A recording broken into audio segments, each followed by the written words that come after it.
자, 산상수훈 네 번째 시간인데요. 저희가 너희는 세상의 소금, 빛과 소금에 대한 말씀을 오늘 나누고자 하는데, 마태복음 5장 13절에서 16절까지의 말씀을 함께 나눠보고자 합니다. 시작. 너희는 세상의 소금이니 소금이 만일 그 맛을 잃으면 무엇으로 짜게 하리요? 후에는 아무 쓸데없어 다만 밖에 버려져 사람에게 밝힐 뿐이니라. 너희는 세상의 빛이라. 산 위에 있는 동네가 숨겨지지 못할 것이요, 사람이 등불을 켜서 말 아래에 두지 아니하고 등경 위에 두나니 이러므로 집안 모든 사람에게 비치느니라. 이같이 너희 빛이 사람 안에 비치게 하여 그들로 너희의 착한 행실을 보고 하늘에 계신 너희 아버지께 영광을 돌리게 하라. 잠깐 제가 기도하고 말씀 나누겠습니다. 하나님 아버지, 다시 한번 오늘 발걸음한 모든 성도들을 축복하여 주시고, 어디에서 예배드리든 우리의 마음은 동일합니다. 하나님을 만나고 하나님의 말씀을 듣고 음성을 듣고 또 하나님의 은혜 가운데 뜻 가운데 살아가는 것, 항상 기뻐하고 감사하고 기도하는 것, 누구나 어디나 어떤 그리스도인들을 막론하고 똑같은 주제이고 우리의 삶의 현실입니다. 하나님 아버지, 특별히 오늘 예배드리는 모든 성도들의 발걸음을 더더욱 축복하여 주시고, 또한 기도하고 준비하고 행하는 모든 일 가운데 하나님 동행하여 주시옵소서. 오늘 말씀을 통해서도 하나님 그 음성을 듣게 하시고 사람이 아니라 하나님의 음성으로 또 들려질 수 있는 은혜를 허락하여 주시옵소서. 감사드립니다. 예수님의 이름으로 기도합니다. 아멘. 자, 빛과 소금에 대한 말씀을 여러분과 함께 나누려고 하는데요. 너무 잘 아시는 말씀이죠. 그래서 산상수훈의 팔복에 대한 말씀 이후에 등장하고 있는 빛과 소금에 대한 말씀입니다. 예수님이 가난한 심령, 애통하는 마음, 이런 이야기들 하시다가 느닷없이 이제 팔복을 마치시고 빛과 소금에 대한 말씀으로 주제를 옮겨가고 계십니다. 여러분들이 잘 아시는 것처럼 산상수훈은 굉장히 성도들에게 중요한 메시지를 잘 요약해서 아주 무게감 있게 우리에게 전달을 하고 계시는 것으로 보입니다. 근데 이제 빛과 소금이라는 말씀을 하시는데, 여러분들도 이 빛과 소금에 대해서는 잘 모르지는 않으시잖아요. 빛이 뭐고 소금이 뭔지 다 아실 텐데, 예수님이 갑자기 빛 그리고 소금에 대한 말씀을 우리에게 주고 계십니다. 그래서 오늘 여러분과 이제 빛과 소금에 대한 말씀을 나누려고 하는데, 빛 그리고 소금에 대한 말씀을 나누려고 하는데요. 여러분들 생각은 어떠시죠? 예수님이 말씀하시는 이 빛의 의미가 뭐고 예수님이 말씀하시는 소금의 의미가 뭘까? 저도 이제 지난주에 제가 이 예전에 산상수훈 설교했던 원고들을 이제 중심으로 해서 나누곤 있는데 더 이렇게 고심이 되더라고요. 왜냐하면 다 모두가 아는 이야기들을 설교를 할 때는 좀 더 생각을 많이 하게 되고, 설교도 또 여러 번 듣게 되고, 또 주석이라든지 그런 기타 그 내용들, 책들을 좀 보게 되는데, 빛과 소금, 이제 너무 당연한 이야기이기도 해요. 우리는 빛이고 소금이다 라고 할 때 여러분들의 그 머릿속에 가장 먼저 이렇게 떠오르는 게 있다면 뭘까요?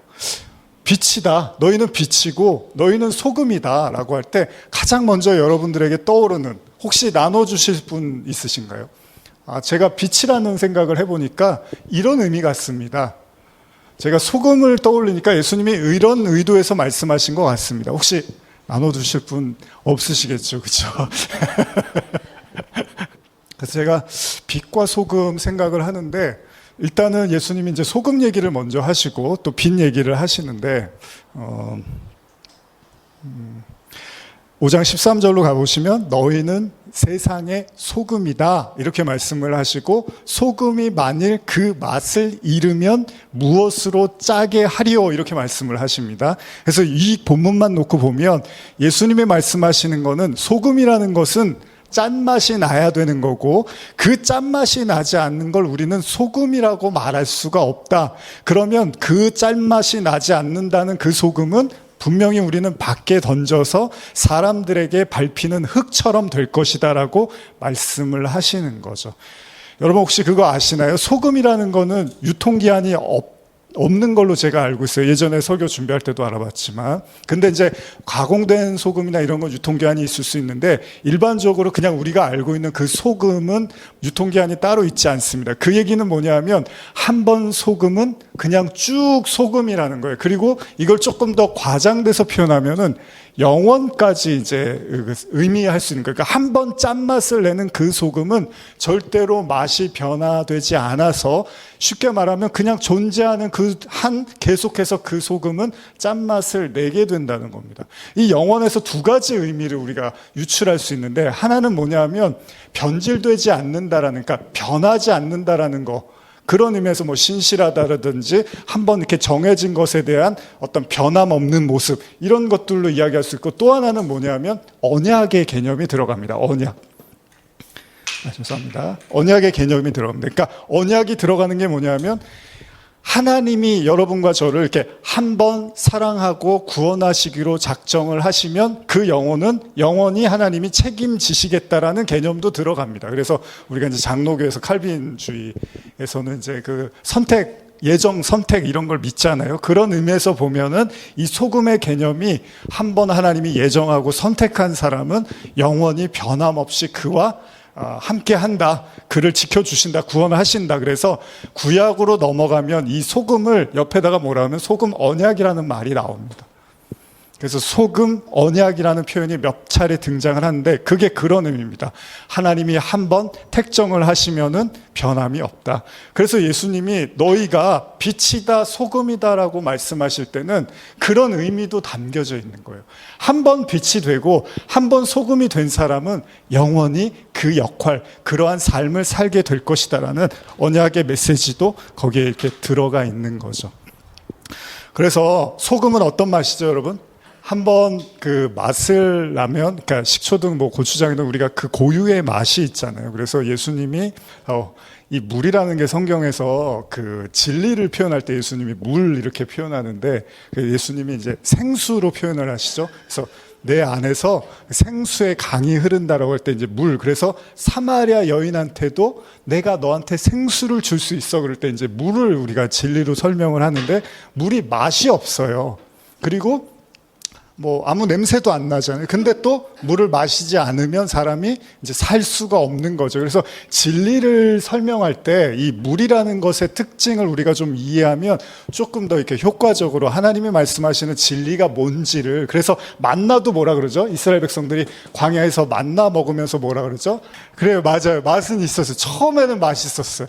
근데 조금 지나니까 이스라엘 백성이 질려갖고 아유 맛이 없다, 힘이 없다, 이거 먹으면 힘이 없다. 근데 물이 약간 그런 이제 느낌인데 진리라는 거는 의외로 우리가 생각하는 달콤하고 입에 착착 달라붙고 힘이 나는 게 아니라 사실 있으나 마나한 것처럼 느껴질 수도 있는 게 이제 진리의 개념에서 설명을 하는 거죠.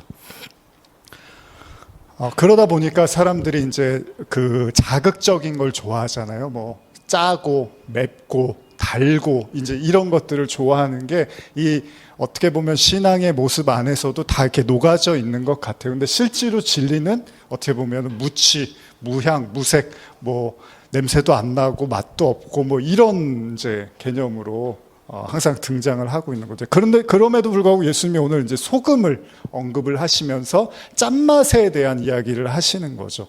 소금은 반드시 짜야 되고 짠맛이 나지 않으면 더 이상 그것은 소금이라고 볼 수가 없다라고 이야기를 합니다. 아까도 제가 말씀드린 것처럼 그럼 여러분 소금이라는 게 정말로 짠맛을 잃어버릴 수가 있을까요? 소금이라는 게 짠데 짠맛을 잃어버릴 수가 있을까요? 자, 그러면 짠맛에 대해서 예수님이 짠맛으로 비유를 하셨는데 소금이 한번 짠맛을 냈는데 변질될 수 있느냐? 변질될 수가 없다는 얘기죠. 그러면 무슨 얘기입니까? 처음부터 그 짠맛을 내지 못했던 소금은 처음부터 소금이 아니었다는 얘기죠. 소금은 변할 수가 없습니다. 한 번 소금은 처음부터 끝까지 짠맛을 내게 된다는 겁니다. 근데 제가 주석을 보면 이런 내용이 있는데요. 그 이스라엘에서 그 소금에 대한 이야기들을 보면 고대에 그 소금이 그 바닷물을 증발시켜서 보통 이렇게 소금을 얻잖아요. 그런데 당시 고대 세계에서는 염분이 늪지에 있었다고 합니다. 그래서 늪지에 가서 그 염분을 추출을 했다고 해요. 그러면 뭐가 문제가 생기냐면 쩐맛이 나기는 하는데 이제 불순물이 거기에 끼게 되는 거죠. 그래서 이게 소금인데 그 소금 안에서 불순물이 끼게 되면서 소금의 역할을 하지 못하는 경우들이 있었다는 겁니다. 그러니까 두 가지 의미로 보시면 돼요.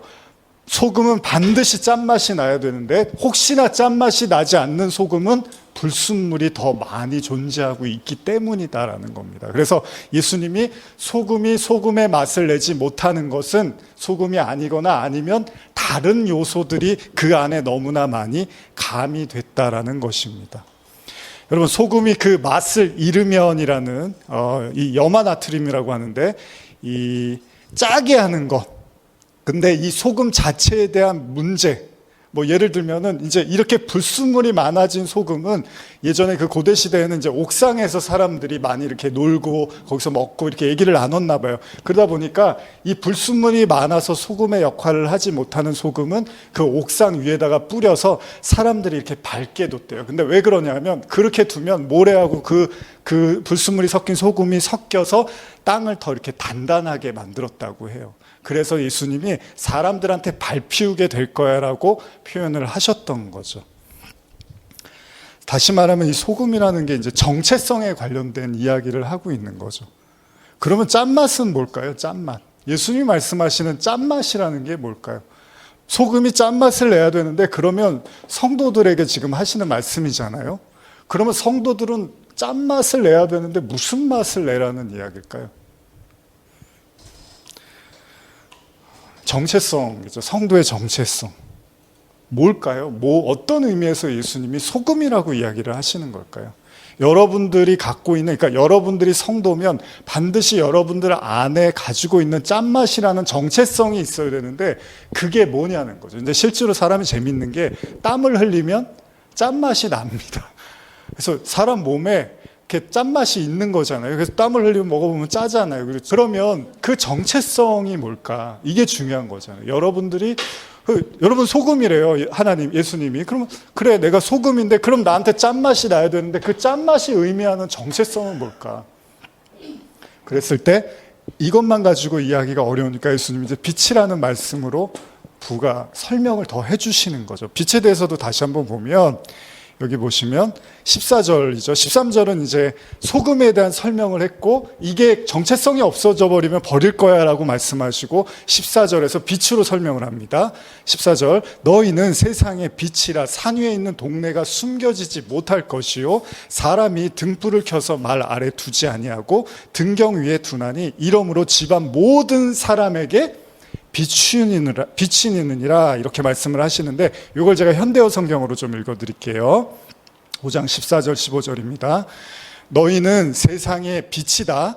즉 모든 사람이 볼 수 있도록 밤에 불을 밝혀둔 언덕 위에 마을 같다. 여기서 언덕 위의 마을은 혹시 뭔지 아십니까? 예루살렘 성전을 의미합니다. 그래서 예루살렘 성전이 다 보이는 데 있었어요. 사람들 높은 곳에. 그래서 그것을 빛을 성전으로도 예수님이 설명을 하신 거예요. 자, 그런데 계속 읽어볼게요. 등잔에 불을 밝히고 뒷박으로 그 등잔을 덮어두는 사람은 아무도 없다. 그렇죠. 불을 켜두고서 그 불을 덮어두는 사람은 없습니다. 왜요? 방안을 환하게 밝히게 하려면 누구나 그 등불을 등잔대 위에 얹어놓지 않겠느냐라고 이야기를 합니다. 그러니까 여기서 말하는 빛의 개념은 모두가 다 볼 수 있는 위치에다가 빛을 둔다는 거예요. 여기 전등이 어디 있죠? 거의 대부분, 그렇죠. 아유. 보통 눈보다 눈높이나 눈높이 위에 있는 거잖아요. 아래다가 불을 켜두는 경우는 별로 없죠. 빛은 다 볼 수 있게 하는 거예요. 왜 그렇게 하죠? 왜 그렇게 하죠?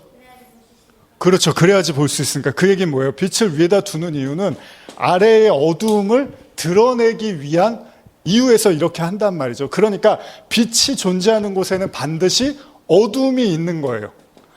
여러분, 어두움이 없는 곳에 빛을 켜봤자 아무 의미가 없습니다. 예전에 제가 자동차 라이트를 어디서 밤에 누가 갑자기 탁 켜니까 막 눈이 너무 부셔갖고 앞을 못 봤는데 낮에는 아무리 밝게 켜도 잘 안 보이는 게 빛이라는 거예요. 그래서 빛의 역할은 여러분 어둠을 이렇게 밝혀내는 겁니다. 그래서 성경에서 이게 되게 중요한 원리 중에 하나인데 창세기 1장 2절이죠. 하나님이 세상을 창조하실 때 세상이 어둠이었어요. 혼돈이었어요. 공허였어요. 근데 거기다 대고 하나님이 뭐라 그랬죠? 빛이 있으라 그런단 말이에요. 그러니까 어둠이 먼저 존재했고 그 다음에 빛이 등장을 합니다. 빛이 먼저 존재하고 어둠이 등장한 게 아니라 어둠이 존재하는데 거기 위에다가 하나님이 빛을 비춰요. 그러면 이 어둠은 뭘로 드러나는 거죠? 빛으로 어둠이 드러나 버리는 거죠. 그러면 소금과 빛의 의미를 같은 선상 위에서 놓고 보면은 하나님이 소금이라 그러고 빛이라 그러면 그 빛은 뭐를 밝히다? 어둠을 밝히는 존재라는 거예요. 그럼 소금도 짠맛을 통해서 우리의 어둠과 죄를 드러내는 존재로서의 역할을 한다는 거죠. 그게 누구였죠? 그게 예수님이었잖아요. 예수님. 자, 요한복음 1장으로 넘어가 볼까요? 요한복음 1장 1절에서 1장 5절인데요. 시작. 태초에 말씀이 계시니라. 이 말씀이 하나님과 함께 계셨으니 이 말씀은 곧 하나님이시니라. 그가 태초에 하나님과 함께 계셨고 만물이 그로 말미암아 지은 바 되었으니 지은 것이 하나도 그가 없이는 된 것이 없느니라. 그 안에 생명이 있었으니 이 생명은 사람들의 빛이라. 5절입니다. 시작. 빛이 어둠에 빛이 돼 어둠이 깨닫지 못하더라. 제가 강조하는 구절 중에 하나인데 여러 차례 1장 4절을 보시면 이제 사람이 있어요. 사람이 있는데 이 사람 안에 뭐가 있대요? 빛이라는 게 있대요. 근데 이 빛을 비췄더니 어둠이 깨닫지를 못하더래요. 이게 예수님이 이 땅에 오셨을 때의 실정입니다. 현실입니다. 근데 예수님이 제자들한테 너희도 빛이야, 너희도 소금이야 라고 할 때는 이제 내가 빛으로 와서 너희들이 어둡다는 거를 보여줬어. 그래서 너희들이 반드시 나를 통해서 하나님께 나아가야 돼.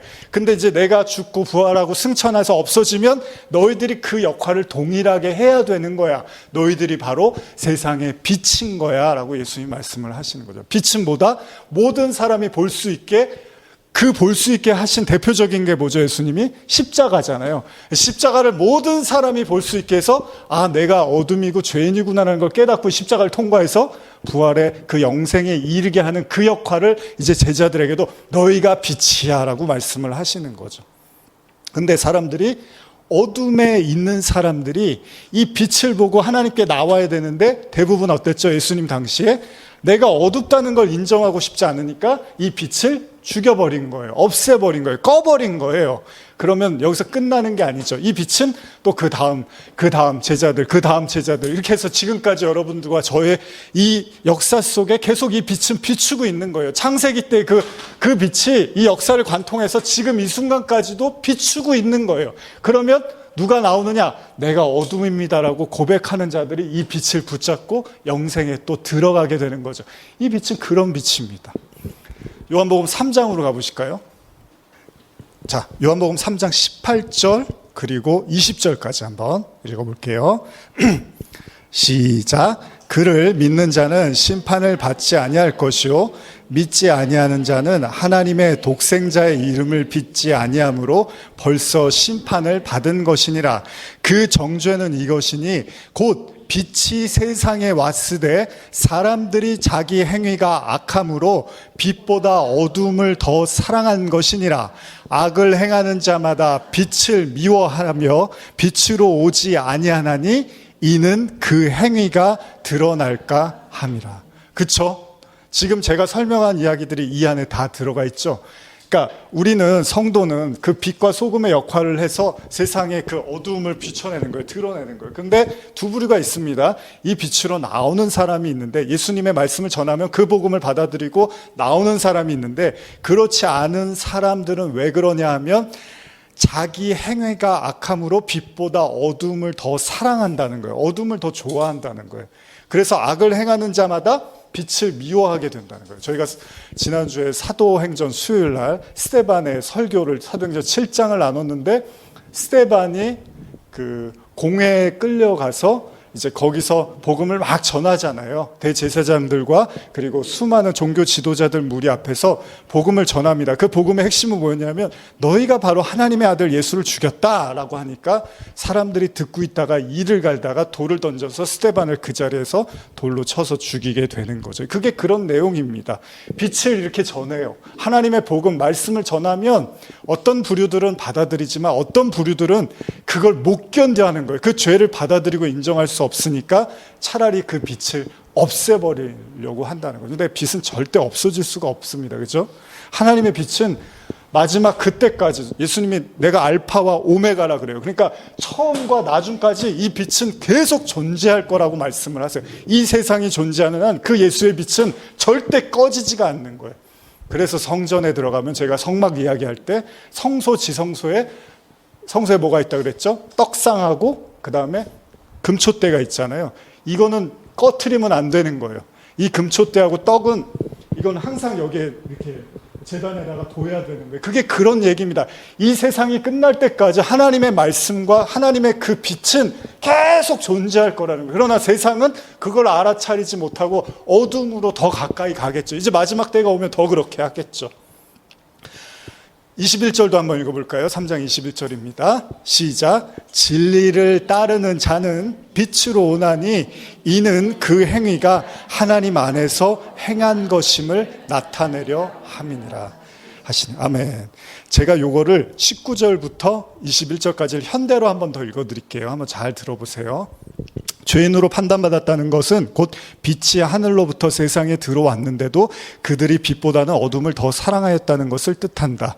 그것은 그들의 행위가 악하기 때문이다. 그들은 어둠 속에서 죄짓기를 즐기고 하늘의 빛을 싫어한다. 자기들의 죄가 드러나서 수치를 당할까 봐 빛을 멀리한다. 그러나 올바른 행실을 하는 사람들은 즐겨 빛으로 나아간다. 하나님께서 원하시는 것을 행하고 있다는 것을 모든 사람에게 보게 하기 위한 것이다. 뭐 조금 그냥 윤리적으로만 이해할 수도 있게끔 써 있기도 하지만 이거 단순히 어떤 도덕과 윤리적인 차원의 개념만은 아닙니다.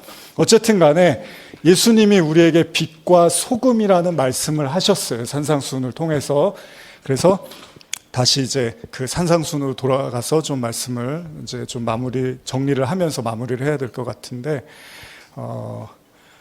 이 예수님이 이제 니고데모 만났을 때 이제 이런 이야기죠. 예수님이 요한복음 3장에서 니고데모를 만나시죠. 니고데모를 만났을 때 이 니고데모가 이제 밤에 찾아와요. 예수님한테 밤에. 그래서 성경에 보면 이제 밤의 사람이라는 말을 쓰기도 하는데 가룟 유다가 이제 밤에 이렇게 예수님을 팔기 위해서 이렇게 떠나는 뭐 그런 장면들도 나오고 그런데 니고데모가 밤의 사람으로 등장을 해서 몰래 예수님을 찾아와요. 사람들이 보는 눈이 있어서. 근데 예수님이 이제 니고데모를 보고서 뭐라고 하죠? 야, 너가 거듭나야겠다 이런 이야기를 하세요. 그러니까 니고데모가 아니 사람이 어떻게 엄마 뱃속에 한 번 또 들어가서 나올 수 있겠습니까? 라고 이야기를 하니까 네가 아직도 그걸 모르고 있었느냐? 이스라엘의 선생으로서 이런 걸 모르고 있었느냐? 그러면서 반드시 뭘로 거듭나라 그래요? 물과 성령으로 거듭나라. 그렇게 이야기를 한단 말이에요.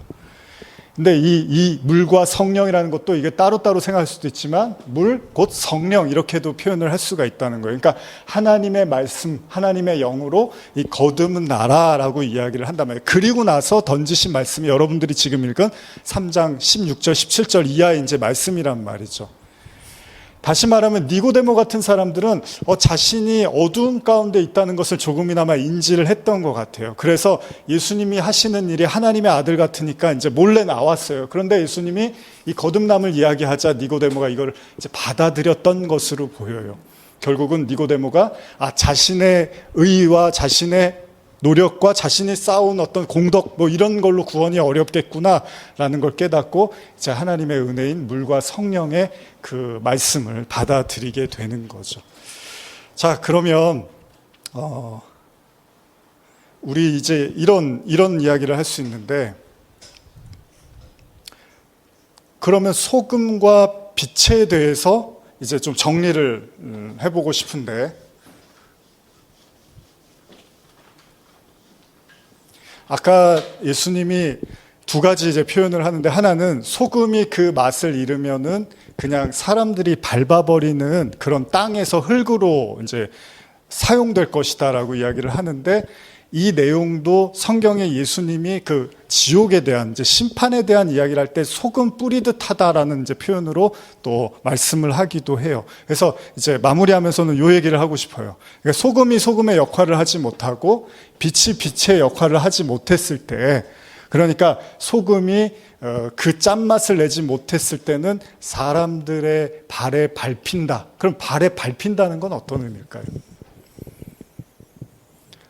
그냥 아무 쓸모가 없어서 사람들의 발에 밟히게 될 것이다. 여기도 두 가지 의미로 접근할 수 있습니다. 하나는 진짜로 쓸모가 없게 돼서 사람들의 발에 밟힌다는 의미도 있고요. 또 하나는 사람들이 그 소금의 짠맛을 알아보지 못해서 그냥 밟아버릴 수도 있다라는 의미로도 들을 수 있어요. 그래서 왜 예수님이 그러잖아요. 거룩한 것을 개나 돼지에게 주지 말라고 하잖아요. 보석과 진주를. 왜냐하면 그걸 던져줬는데 그걸 못 알아보고 먹으려고 들 거라는 거잖아요. 그런 것처럼 이 소금의 의미도 두 가지 의미로 볼 수가 있다는 거예요. 진짜로 쓸모가 없어져 버린 소금은 사람들이 밟아버린다는데, 저는 그냥 그렇게 생각을 해요. 이게 소금이 진짜 그 역할을 못하면 흙과 다르지 않는 거잖아요. 사람이 흙에서 와서 흙으로 돌아갑니다. 전도서에서 그렇게 이야기를 하죠. 우리 창세기를 통해서도 그렇게 알고 있는데, 흙이라는 거는 반드시 이제 하나님의, 우리가 빛, 아까 창세기의 빛을 얘기했는데 여기가 땅이란 말이에요. 여기가 땅이고, 하나님의 사람은 이 땅에서 시작해 갖고 반드시 이 빛을 통해서 그 이제 나중에 좀 말씀드리겠지만은 그 성령, 그 물, 하나님의 진리를 이렇게 담게 됨으로써 이제 승천을 한다라는 게, 예수님이 승천을 하시잖아요, 하늘로. 우리도 이 땅에 불과한 존재인데 그 하나님의 말씀과 은혜를 통해서 우리가 하늘의 존재가 돼야 되는 거잖아요. 그걸 거듭났다고 하는 건데, 이제 그렇게 되지 못했을 때 이 흙은 그냥 흙으로서 끝나게 되는 거죠. 그래서 그냥 처음에도 흙이었고 나중에도 흙으로 마무리를 하게 되는 것이 예수님 말씀하시는 그 땅에 밟히우는, 그래서 절대 그 하늘을 이해를 못하게 되는 거예요. 그 하늘의 하나님의 창조와 구원과 은혜를 하나도 이해하지 못한 상태로 흙으로 마무리하게 되는 거죠. 빛도 마찬가지입니다. 이 빛이, 여러분과 제가 빛을 갖고 있는데 이 빛이 이제 이렇게 밝혀야 되잖아요. 근데 그 빛을 이렇게 나타내지 못하면은 자꾸 빛을 이렇게 덮어둔다고 예수님이 이제 설명을 하시는 건데, 이렇게도 한번 이해했으면 좋겠어요. 여러분들 안에 빛이 있으면 이 빛은 어떻게 발할 수 있을까요? 빛을 우리가 발하라 그랬잖아요. 이사야 60장 보면은 일어나라 빛을 발하라 이렇게 말씀을 하세요. 한번 이사야 60장으로 가볼까요? 이사야 60장입니다. 제가 올 초부터 이게 묵상하던 말씀인데, 여기 보시면 한번 같이 읽어볼까요? 1절 2절 한번 읽어볼까요? 시작. 일어나라 빛을 발하라 이는 내 빛이 이르렀고 여호와의 영광이 내 위에 임하였음이니라. 보라 어두움이 땅을 덮을 것이며 캄캄함이 만민을 가리려니와 오직 여호와께서 내 위에 임하실 것이요 그의 영광은 내 위에 나타나리니. 여기도 보시면요, 2절을 가만히 보시면 어두움이 땅을 덮는데요. 그러니까 빛이 임하니까 어두움이 땅을 덮을 거래요. 캄캄함이 만민을 가리게 될 거래요. 여러분, 이 말씀을 가만히 생각해 보시면 이제 앞으로 나누게 되지만 사도 바울이요, 그 처음에 그 예수님의 사람들을 핍박하잖아요. 그런데 다메섹 도상으로 가던 중에 하나님의 빛을 보게 되죠. 그때 사도 바울에게 일어난 그 중요한 사건 중에 하나가 뭐냐면 눈이 멀게 됩니다. 그러니까 앞을 못 보게 됩니다. 그래서 깜깜한 가운데 3일 정도를 보내다가 나중에 눈을 뜨게 되는데요. 마찬가지로 여러분과 제가 빛이 임했다는 것은 또 다른 의미에서, 그러니까 진짜 여러분들 안에 빛이 있고 소금이 있으면 동시에 여러분들이 보게 되는 것은 세상이 어둡고 깜깜하다는 것을 인식하게 된다는 거예요. 그래서 여기도 내 빛이 이르렀구나라고 하고 나서 바로 2절에서 보라 어두움이 땅을 덮고 캄캄함이 만민을 가리우고 있다라는 말씀이 같이 이렇게 붙어 있는 거죠. 그러니까 여러분과 제가 하나님의 빛으로 더 충만해지고 그 빛이 우리 안에서 더 활활 타오를 때 아, 이 세상이 어둡고 캄캄한 가운데서 헤매이고 있구나라는 것을 우리가 알게 되는 거죠. 근데 우리가 그것을 눈으로 이렇게 인식하지 못하고 바라보지 못하게 되면 구분이 안 되는 거예요. 어둠과 빛에 대한 구분이 모호해지기 시작하는 거죠. 그러니까 뭐가 빛이고 뭐가 어둠인지가 모호해지면서 거기서 그 소금의 짠맛이라든지 빛이 발해야 되는 그 내용들을 이렇게 전달할 수 없게 되는 상태가 되는 거죠. 그거를 빛이 이렇게 가리워졌다, 감추어졌다라고 예수님이 표현을 하고 있는 거죠. 다시 말하면은 예수님이 산상순에서 빛과 소금을 말씀하실 때, 자, 예수님은 이 말씀을 왜 하셨죠? 당연히 구원에 대한 말씀이잖아요, 구원. 예수님의 그 가르침과 모든 내용의 핵심은 그냥 구원입니다. 요즘 제가 더 말씀 묵상하면서 더 느끼는 건데, 교회도 성도도 다른 거 없습니다. 그냥 구원이 전부입니다. 예수님의 가르침의 100%는 다 구원에 대한 메시지 외에는 아무것도 없습니다. 정말 이 세상은, 제가 어르신들 계시지만 저는 아직 덜 살았지만 정말 이 세상은 눈 깜짝할 사이에 다 지나갈 겁니다. 다 흘러가고 시간은 다 흘러가고 지나갈 겁니다. 그러면 남는 거는 이 구원이에요. 하나님의 사람으로서 하나님의 영생과 그 구원이 우리에게 우리 것이 되는 것 외에는 예수님은 다른 아무것도 관심이 없는 거예요. 그러니까 예수님이 말씀하신 빛과 소금의 가장 중요한 핵심은 뭐냐 하면, 너희가 빛이고 소금이면 너희는 구원을 위해서 전하고 살 수밖에 없는 존재야. 그런데 너희의 관심사가 그 구원이 아니라 다른 것에 다른 맛을 내고 그 빛을 발하지 못한다면 너희는 아직 그 빛과 소금이 되지 못한 것일지도 몰라라고 경고의 메시지를 던지시기도 하는 거죠.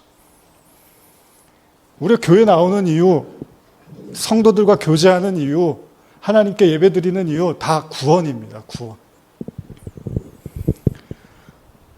영생입니다. 영생. 예수님의 모든 사역은 100% 구원입니다. 그냥 구원 외에는 다른 것이 없습니다.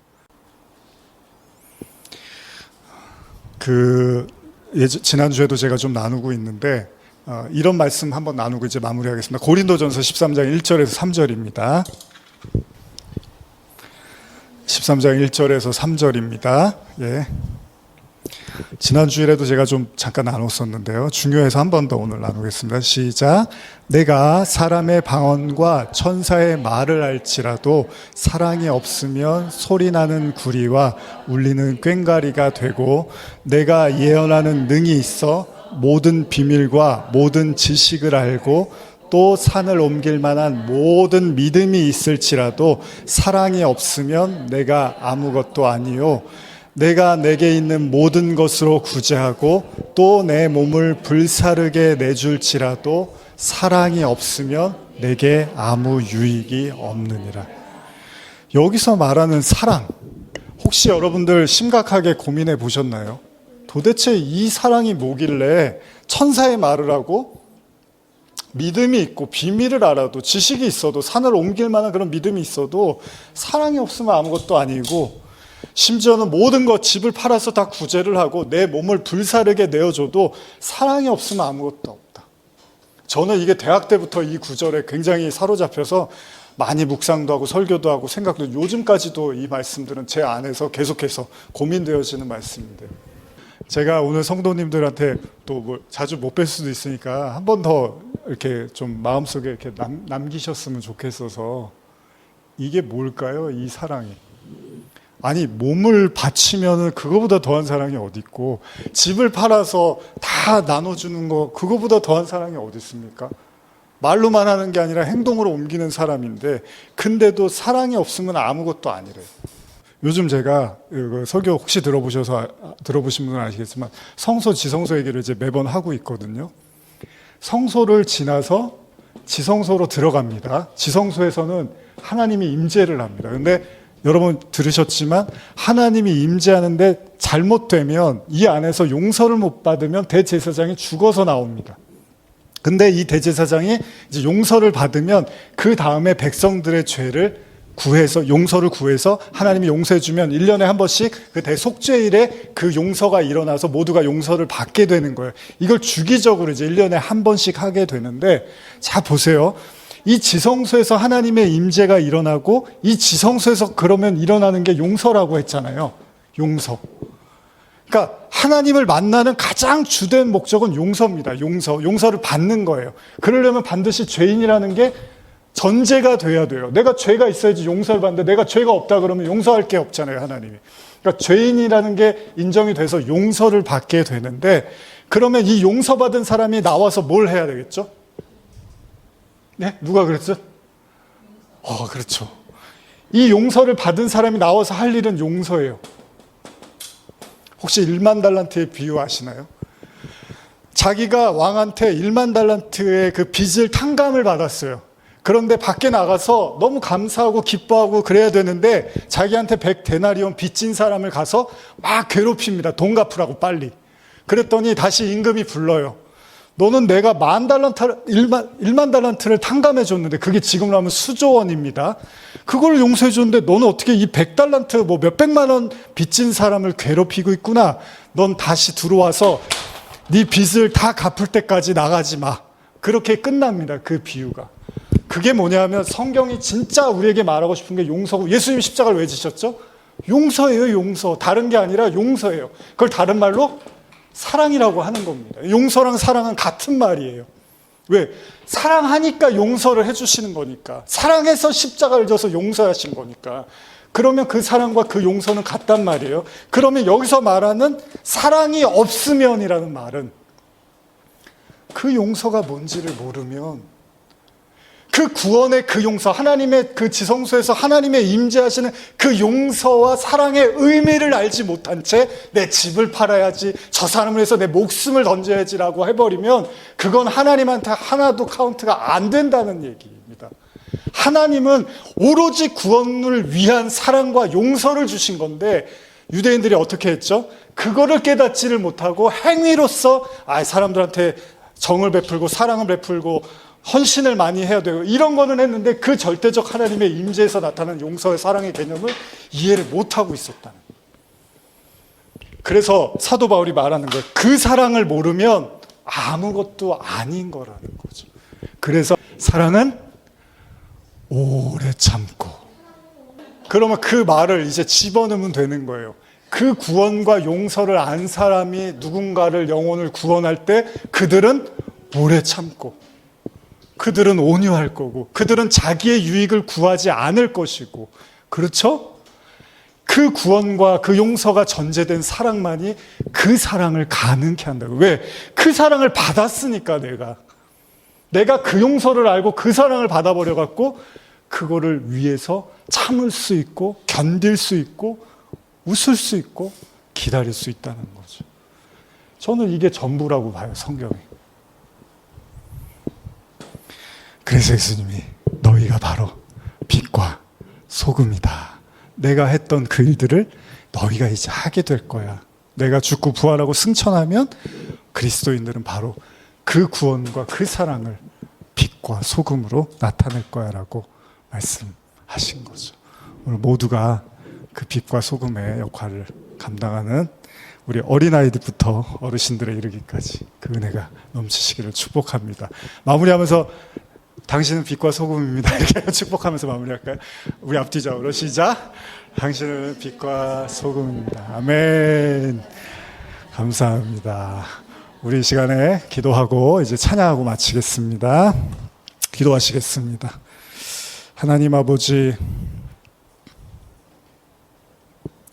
소금이 짠맛을 내지만 불순물이 많아지면 더 이상 짠맛을 내기보다 다른 맛을 낸다고 예수님이 말씀하셨습니다. 다른 이야기를 하기 시작하고, 다른 말을 하기 시작하고, 다른 관심사를 말하다가 정작 가장 중요한 구원의 메시지를 놓치고 있는 오늘날 그리스도인들은 아닐까 생각해 봅니다. 과연 우리가 지성소에서 그 하나님을 만났고 그 용서와 사랑을 경험했는지를 또한 생각해 봅니다. 하나님, 오늘 이 자리에 함께한 모든 성도들에게 빛과 소금의 은혜로 임하여 주시옵소서. 감사와 찬양을 드리며 예수님의 이름으로 기도합니다. 아멘.